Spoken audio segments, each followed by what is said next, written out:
آواز آئی فَإِذَا بَرِقَ الْبَصَرُ وَخَسَفَ الْقَمَرُ وَجُمِعَ الشَّمْسُ وَالْقَمَرُ، جب قیامت آئے گی تو آنکھیں چندھیا جائیں گے، چاند بے نور ہو جائے گا، سورج اور چاند اکٹھے ہو جائیں گے۔ یقول الانسان یومئذ این المفر، آج جو کہتا ہے کہاں ہے قیامت، اس دن بھاگتا پھرے گا۔ کوئی پناہ گاہ ہو بتاؤ، کوئی ہے ٹھکانہ چھپنے کا، کوئی پناہ گاہ ہے؟ کلا لا وزر، آواز آئے گی کوئی ٹھکانہ نہیں ہے، آج کوئی ٹھکانہ نہیں ہے۔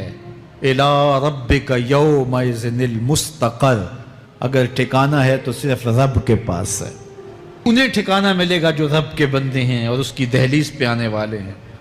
ینبأ الانسان یومئذ بما قدم واخر، اللہ تعالیٰ اس دن بتا دے گا جو آگے بھیجا اور وہ بھی بتا دے گا جو پیچھے چھوڑا۔